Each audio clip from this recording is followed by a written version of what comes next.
جبر کیا جا رہا ہے، حکومت اقتداران کی جانب سے ابھی تک جو ہے کوئی لائحہ عمل نہیں بنایا گیا۔ تحریک لبیک پاکستان کا اس حوالے سے کیا لائحہ عمل جو ہے وہ اپنایا گیا اور فلسطین کی امداد کے لیے جو ہے کون سا طریقہ کار اپنایا گیا؟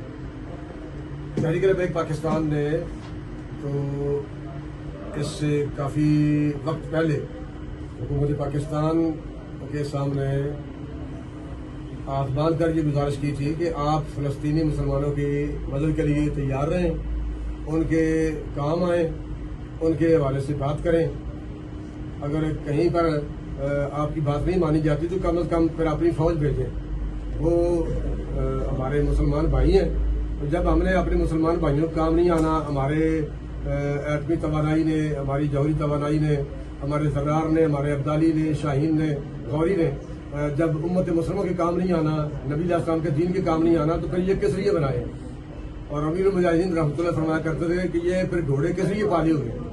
تو ہم نے انہیں یہ دعوت دی تھی کہ آپ اگر 5 لاکھ فوج مہیا کریں بھیجیں تو ہم 15 لاکھ تحریک لبیک پاکستان کی جانب سے مجاہد بھیجتے ہیں جو فلسطین کے مسلمانوں کے ساتھ کھڑے ہوں گے، ان کی حمایت میں لڑیں گے، مریں گے۔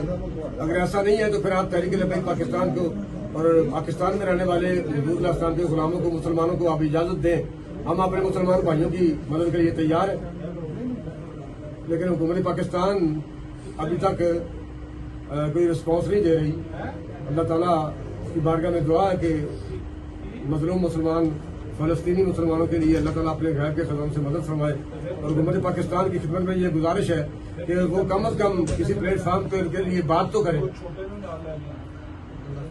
جبکہ ان کا یہ فرض اولین ہے۔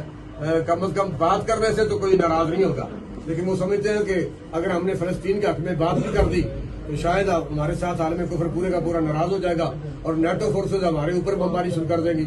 اور اسلام آباد میں ابھی ایک 10 سالہ بچی جو نعرے لگا رہی تھی کہ فلسطین زندہ باد اور اسرائیل مردہ باد، اسے بھی ایک مرد انسپیکٹر اور لیڈیز کانسٹیبل اسے گرفتار کر رہی تھی۔ ذرائع کے مطابق جو ہے اب یہ معلوم ہوا ہے کہ سعد رضوی صاحب جو ہیں وہ فلسطینی سفارت خانے میں گیا، وہاں پر جو ان کے حکومتی عہدیداران ہیں ان سے کیا گفتگو ہوئی ہے، اس حوالے سے ذرا تھوڑا بتا دیں۔ سفیر سے انہوں نے ملاقات کی ہے کہ ہم آپ کے لیے حاضر ہیں، جس طرح بھی ہماری ضرورت ہے ہم فلسطینی بھائیوں کی مدد کے لیے تیار ہیں اور ہر لحاظ سے حاضر ہیں۔ آپ ہمیں فرمائیں کہ ہم کس طرح آپ کے کام آ سکتے ہیں۔ اچھا، 4 سال بعد جو ہے قائد مسلم لیگ نون نواز شریف صاحب کی آج جو ہے پاکستان آمد ہوئی، اس حوالے سے آپ کیا کہیں گے؟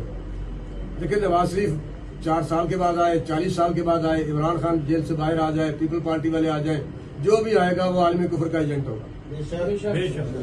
ان ساری سیاسی پارٹیوں کا ایجنڈا ایک ہی ہے، نقطہ نظر بھی ایک ہی ہے، مقصد بھی ایک ہی ہے۔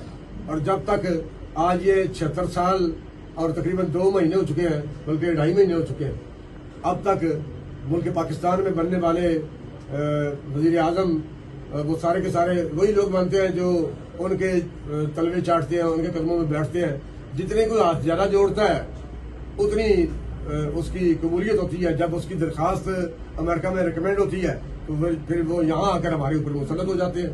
کوئی بھی حکمران آئے سیاسی پارٹیوں میں سے، ہر سیاسی پارٹی کا مقصد عالمی کفر کی غلامی ہے، جبکہ تحریک لبیک پاکستان کا مقصد یہ ہے کیونکہ ملک پاکستان بنا ہی نظام مصطفیٰ کے لیے ہے اور ہمارا یہاں دنیا میں آنا بھی حضور کے لیے ہے۔ تو ملک پاکستان میں حضور کا نظام ہونا چاہیے اور ہمیں کلمہ پڑھنے کے بعد نبی علیہ السلام کے نظام کو تخت پر لانا چاہیے۔